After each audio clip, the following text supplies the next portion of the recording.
We have a very strong new tank coming to Watcher of Realms who you should definitely consider saving some summons for. His name is Knight Arlot. He has dual faction membership with the Cultists and the Infernal Blast heroes, and he has a very cool kit. Probably the best Unyielding in the entire game. His death save is incredible, and it's super consistent. It is also very frequent, which is not something we often see. He has phenomenal block. He has a base block of 4. He gets 2 additional block during his ultimate. Throw a Bastion Ring on him. You're blocking 7 units. It's insane. He has permanent crowd control abilities, permanent burns. He can do very consistent long stuns. I'm extremely excited about this guy. And as you can see right above me, these are all the Infernal Blast tanks that exist in the game. It's Knight Arlot as soon as he enters the game, and then Aurum and Titus. He is by a mile the best Infernal Blast tank we've ever seen, and I'll speak more to that in a little bit, and you'll understand why that is so important. But in this video, I want to take you through his skills fairly quickly, but the main point of this video is to do a gameplay showcase, because a lot of his kit needs to be seen, not told to you by some tooltips in the skills. So I've already prepared a run of him taking on a Malrik trial. That is going to be a Mossy Trial Gold level 4 Ruin, and he is crazy good as a tank there. I think you'll be very impressed. And then I've got a very short showcase, I might actually show this first, of how his Unyielding works, because when I read this skill, I thought maybe it was too good to be true, but now that I've tested it, I know it's not too good to be true. It actually works in the best way I hoped it would. So without further ado, let's get into it. This is going to be Knight Arlot. I'm here on the Fastidious test server, and by the way, how the heck are you guys? If you're new here, please take a moment and subscribe to the channel. Also, if you like Knight Arlot or you just appreciate the video, give the video a thumbs up. So let's dive right in. You can see he is 19 cost, very, very standard for a legendary tank, but actually the rest of his stats are not particularly standard. They're very high. So you can see here what I've built up is an A0 Knight Arlot, so we can see all the stats at base without any awakenings. He has extremely high base HP at 29,599. That gives him the 3rd highest HP of any tank in this game. And actually, it's even higher than that in theory if you get awakenings, because his A2 gives him plus 1,200 HP. Now, who's number 1 and who's number 2? Well, obviously, if you keep up with the game, Khadgrim is number 1 in HP for tanks by a mile. Actually, number 2 is going to be Crowdor, who underratedly by many has very high base stats. Crowdor, though he does have higher base HP at 29,872, he's just a bit higher, I think like 273 higher. With Awakenings, he's not as high because Crowdor does not get HP. He gets only plus 200 defense. So for that reason, if you have A2 or higher, Knight Arlot has the 2nd highest max HP of any tank in this game. And this does follow a pattern we've been seeing lately where new units are getting kind of power creep in their stats, not just their skills. And we're definitely seeing that with Knight Arlot. He has over 4,000 base defense, which puts him in the highest tier of defense for tanks. Basically, you could think of it as Khadgrim has like triple S tier defense. I think he's at like 4,400. And then only a handful of legendary tanks have over 4,000. But Knight Arlot is one of those. The most important base stat by a mile, though, is this right here. He has a base block of 4. That is a pretty rare thing in this game. He is very, very strong for that reason, and I don't want to get ahead of ourselves here, but if you look at his ultimate, his block increases by 2 when he ults. It's a fairly low-cost ult at only 800 rage. It lasts pretty long at 15 seconds. It is a manual ult, which is very strong for how you want to use him. That gives him 6 block. Throw a Bastion Ring on him. He can block 7 units. That already makes him pretty special.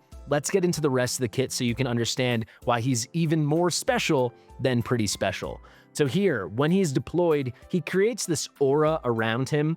They're not specific, but I've tested it out. This aura, which is called Soulbound Purgatory, covers all the tiles directly touching him. So if he's the center tile, it's the 3 above him, 3 below him, 1 to the right, 1 to the left. What Soulbound Purgatory actually does is not that important, but all the things it enables is very important. So what does it actually do? Well, it's a slow. It's a minus 25% movement speed slow, the babyest version of all the slows. However, a lot of other things can happen when units are in the Soulbound Purgatory area, which you're about to find out about, and just by virtue of this being a crowd control effect, he enables all the cultist bonuses, the increased damage to enemies under crowd control effects. He makes all that happen when any units are just near him, because this is a permanent aura around him. It's kind of similar to what Reeve has, if you're familiar, but his comes with all these interesting bonuses. So that's kind of the baseline. He puts this aura around him, minus 25% movement speed, a 25% slow to everyone nearby. However, things also start happening besides that. So he's going to inflict a special mark called Condemnation to the enemy in his Soulbound Purgatory area with the highest max HP. Now, what is Condemnation? Well, this is a way to deal extra damage to very often the most threatening enemy. So this mark is going to go on the enemy in the Soulbound Purgatory range, the tiles right around him, or a little bit bigger if he's ulting. We'll go over that in a second. But it's going to go on the enemy with the highest max HP, and then when other enemies in that area in the Soulbound Purgatory range take damage, it's going to deal additional damage to that enemy marked with Condemnation. That enemy is going to take damage equal to 15% of all the damage the other enemies in Soulbound Purgatory are taking. This damage can be equal to up to 500% of Knight Arlot's max HP, and obviously in a good build, his max HP is very high. So you can see here, it's almost 130,000. Let's just call it 125,000 to make the math a little easier for me. That means you can deal 625,000 damage, right? 125k times 5. Just from that Condemnation, whenever surrounding enemies in the Soulbound Purgatory area are taking damage. So that is really cool. There's an additional effect, and this is both way better and way worse than you think. So any enemies in the Soulbound Purgatory area are going to continuously have burning inflicted upon them. If you don't know, burning is a damage over time effect. Enemies inflicted with this will take 20% continuous magic damage per second. That sounds really good, right? They're on fire all the time. They're taking tons of damage, right? No, because the damage is going to scale off of his DPS numbers. His attack, his crit rate, his crit damage. In almost all content, those numbers are going to be really low. So this additional burning, this damage is not very relevant. However, as you're going to see with one of his passives, you can kind of view this burning as a mark, because that burning leads to very cool things that actually are extremely, extremely helpful, even if you don't build him for any DPS. And you can see in this build here, I did not build him for any DPS, and this will be the build featured in the Malrik trial showcase. So, you know, I neglected that attack, basically only doubled it. No crit rate really, no crit damage really. It kind of is what it is. It's not important. What's important is making him tanky, and the purpose of that burn is to enable one of his passives. So let's get into the actual skills now. I hope you understand the talent. Let's start with this basic. This is the simplest part of his kit. He does have a very interesting range. He's kind of in this 2x3 rectangle with one extra tile down the middle. His damage doesn't really matter. It kind of is what it is. The basic isn't that relevant. The ultimate absolutely is, though. This looks complicated. I'm going to try to simplify it for you right now. This is a manual ult, and when you activate it, a bunch of stuff happens. First off, the range of Soulbound Purgatory is increased. So normally it's just this square right around him. Now you get an extra 3 tiles coming off of every side. This just allows more units to be in the Soulbound Purgatory range, which, as you're going to see even more, is very relevant. Yes, we already know it means more units are going to be slowed down, more units are going to be burning, but there's even more perks to it. He's also, as I said earlier, going to increase his block by 2. So that raises his base block from 4 to 6. If you've got him in a Bastion ring, or maybe in the future he'll have his own exclusive that gives extra block, that brings it from 5 to 7. Pretty crazy, very top of the line. Now this is where the burning is starting to get pretty interesting. Based on the number of enemies inflicted with burning, that's going to be everyone in the Soulbound Purgatory range, and remember, that range just got bigger while he's ulting.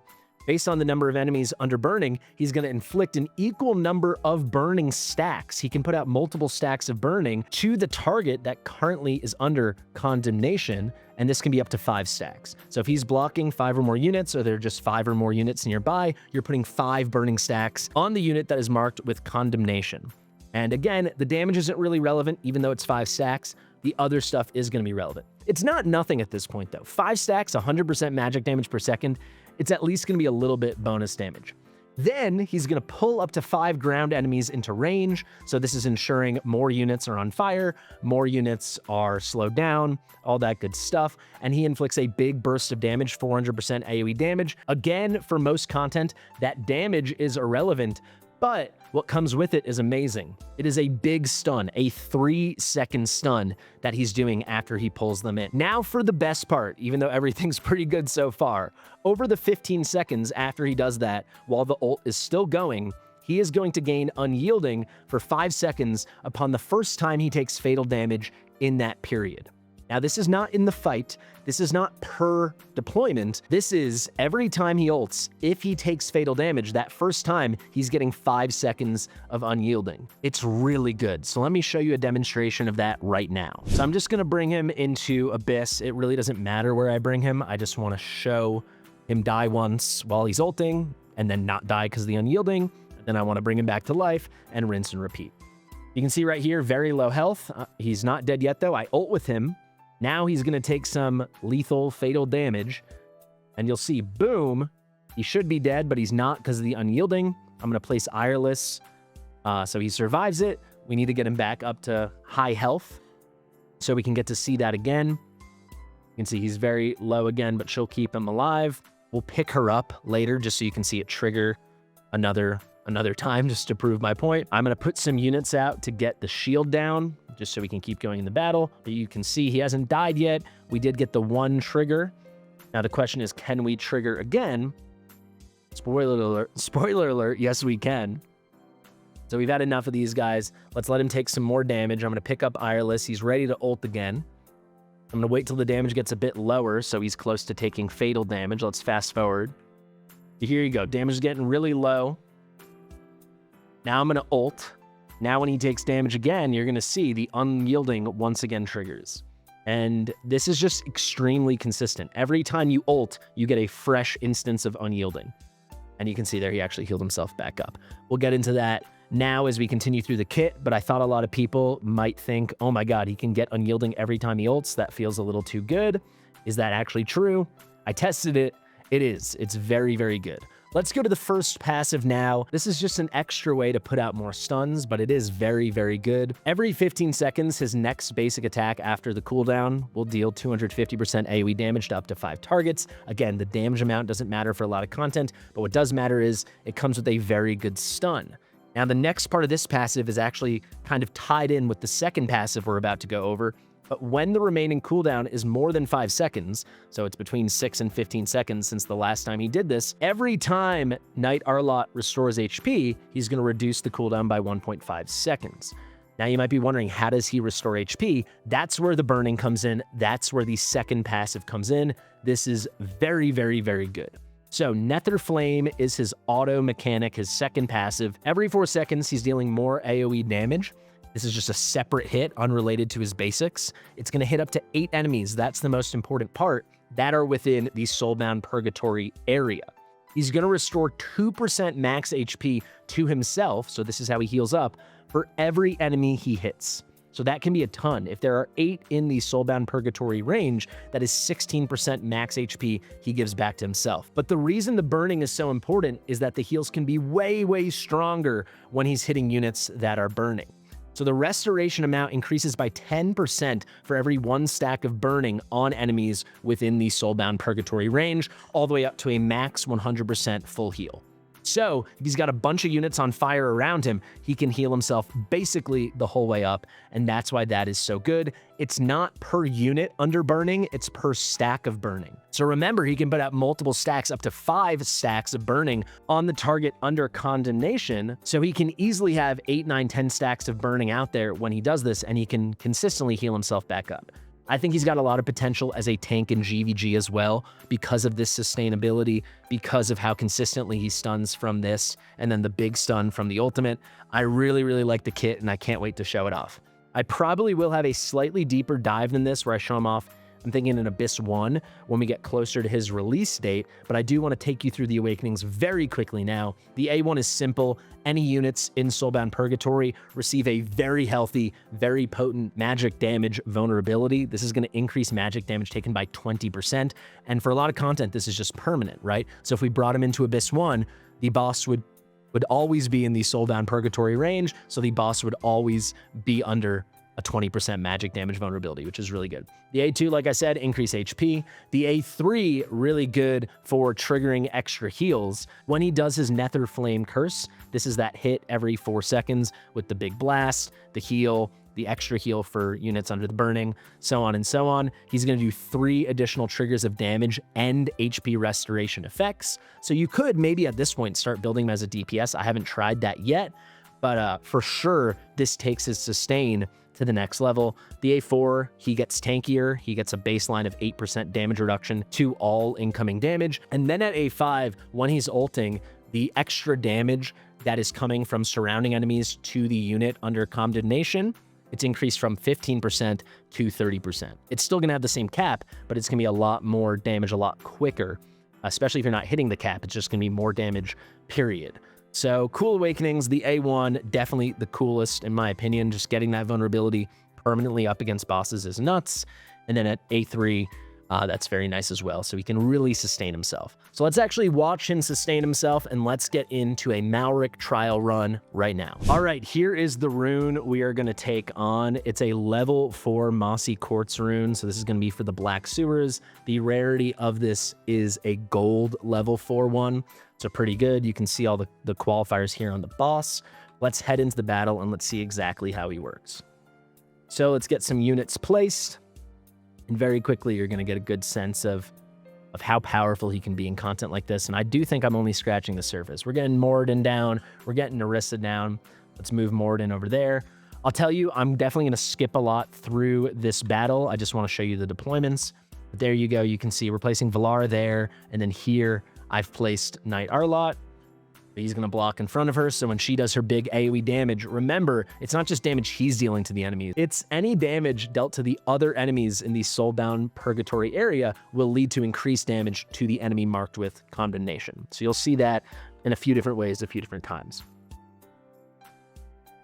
So putting out good hits from Valara, that doesn't matter much. Just watch how reliably he tanks, right? He just consistently doesn't take damage and blocks everybody.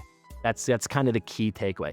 Yeah, Narissa's healing him up for sure, but he can do a lot of the sustain himself as well.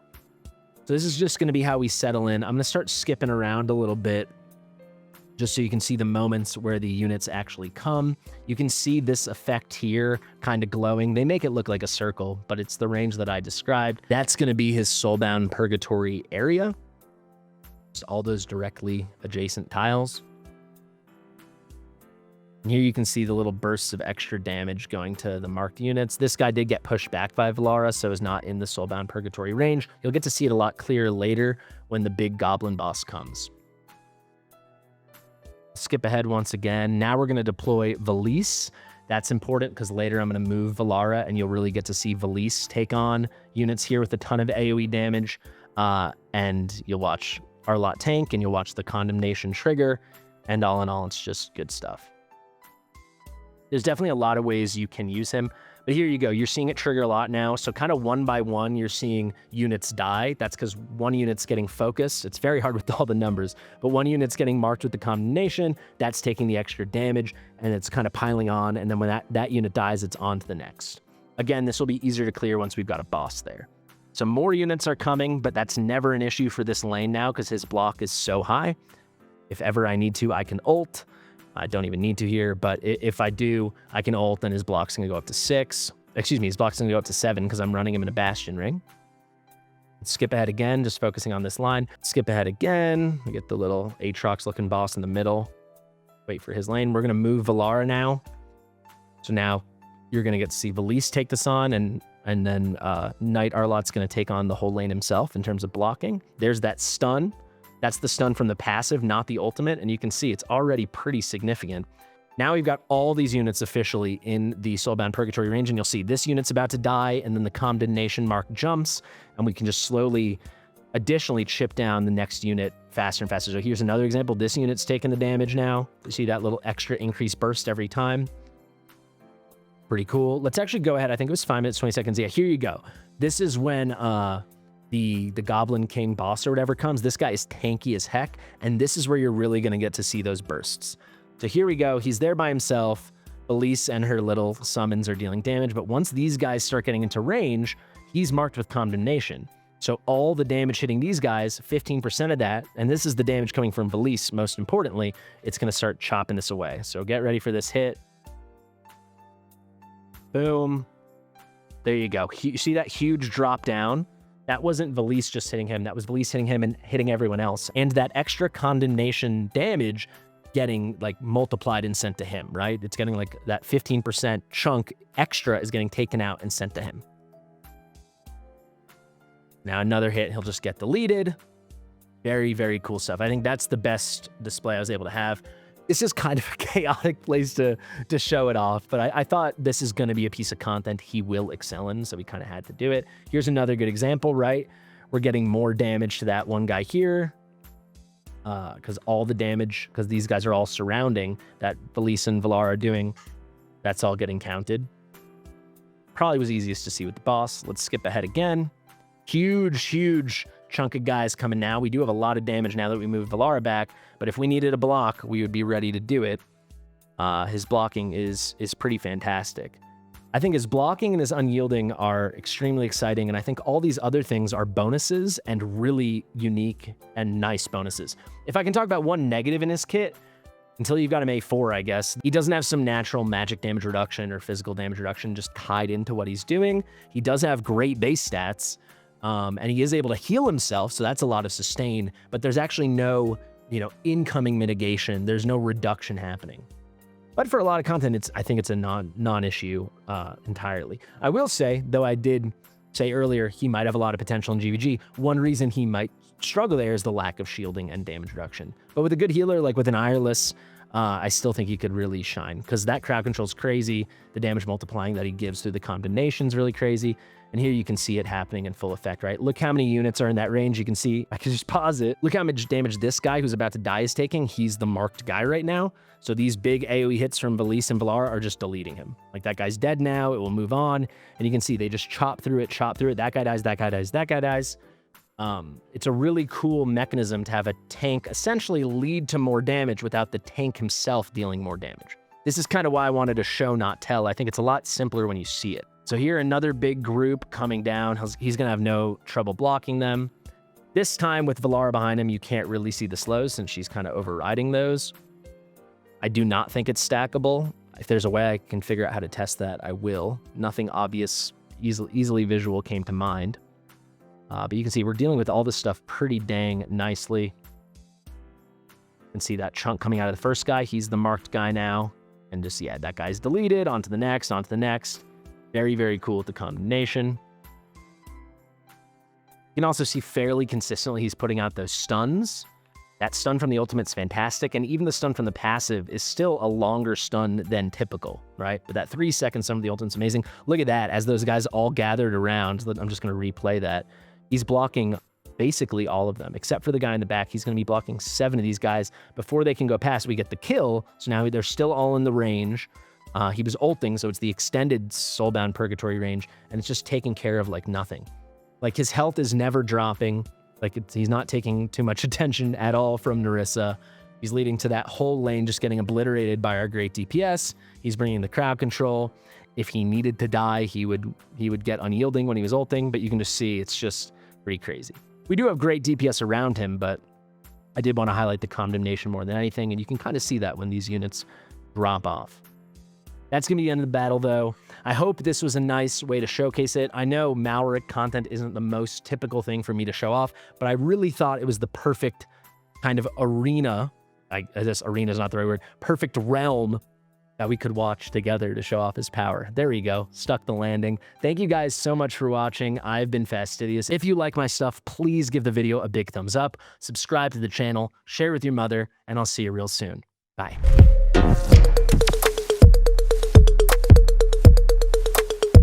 Fastidious.